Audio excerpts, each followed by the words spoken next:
जब हम अपना लूब ऑयल और कूलेंट और डीज़ल ये तीनों चीज़ें डाल देंगे तो उसके बाद हमने यहाँ पे चेक करना है कि इसमें 2 पॉइंट्स के कनेक्शन हो रखे हैं, 2 पाइप लगे हुए हैं। तो हमारा जो ये वाला एक पाइप है जो फीड पंप प्राइमरी के साथ कनेक्टेड है, वो आप देखोगे ये हमारा सीधा कनेक्ट हो रखा है फ्यूल गेज के साथ, तो ये सक्शन लिखा हुआ है।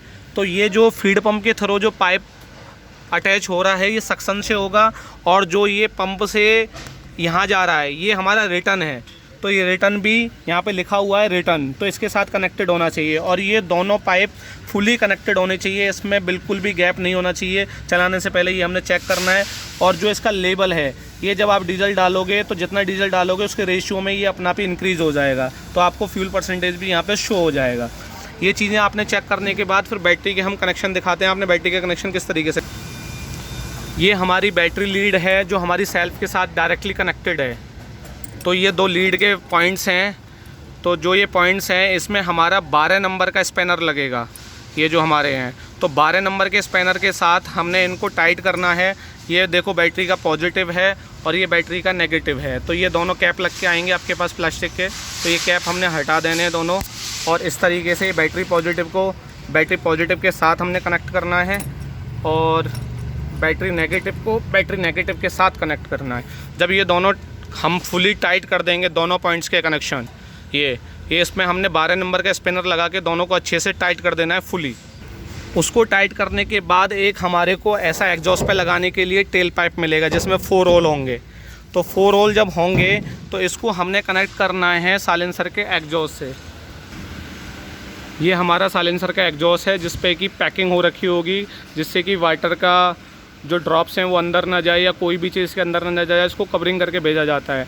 तो इसको हमने पहले अनरैप करना है, अनरैप करने के बाद जब ये हट जाएगा तो इसमें ये जो बोल्ट और नट लगे हुए हैं ये 17 नंबर के हैं, तो आपका 17 नंबर का स्पैनर लगेगा। इसको हटा के आपको टेल पाइप जो है वो एग्जॉस्ट की डायरेक्शन में, मतलब कि इस तरफ बाहर की तरफ जहाँ पे रेडिएटर की हवा जाएगी उस तरफ हमने उसका फेस रखना है, ठीक है ना। तो जनरेटर का जो ये फेस है, जिधर हमारा रेडिएटर की डायरेक्शन होगी ना उस तरफ हमने इसका एग्जॉस्ट का जो डायरेक्शन है उसका फेस रखना है, जिससे कि उसका जो एग्जॉस्ट निकलेगा वो रेडिएटर का जहाँ जिधर थ्रो होगा वो उस तरफ होना चाहिए। तो इसको हम उस डायरेक्शन में लगाने के बाद फिर हम आएंगे अपने पैनल पे। तो पैनल को हमने क्या करना है कि उसका की लेके सबसे पहले पैनल को डोर को खोलना है दोनों तरफ से। ये 2 पोजीशन में इसके डोर लॉक हैं। जब ये खोल लगा के हम इसको ओपन करेंगे इस तरीके से, ये हमारा डोर खुल चुका है। खुलने के बाद हम इसमें देखेंगे कि इसमें एक डीसी की एमसीबी लगी हुई है जो हमारी ऑफ़ कंडीशन में होगी, इसको उठा के हमने ऑन करना है। यहाँ पे हमारा टोंगल लगा हुआ है, इसको हमने ऑन करना है। जब हम ये दोनों चीज़ें कर लेंगे तो हमारा जो बाहर का कंट्रोलर है उसमें इस तरीके से सप्लाई आ जाएगी। सप्लाई आने के बाद हमने चीज़ें चेक करनी है, अपना फ्यूल, अपना कूलेंट, लूब ऑयल, बैटरी के कनेक्शन, ये सब हमारे ओके होने चाहिए। जो हमारा टेल पाइप है ऊपर का एग्जॉस्ट है वो हमारा लगा हुआ होना चाहिए।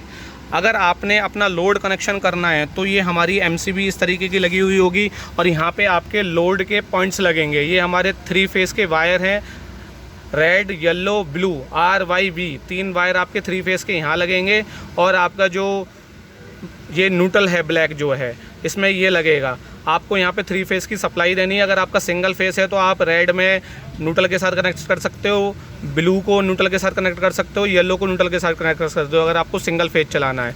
तो ये आपका जो है ये 13 नंबर का है। आपको यहाँ पे 13 का T हैंडल लगा के इनको फुली टाइट करना पड़ेगा अगर आपको लोड कनेक्शन आपने इसके साथ अटैच करने जनरेटर के साथ। जब हम इस एमसीबी को ऊपर की तरफ उठा देंगे या पुश कर देंगे ऊपर की तरफ तो लोड हमारा ट्रांसफ़र हो जाएगा और इस कंडीशन में हमारा लोड ऑफ रहेगा।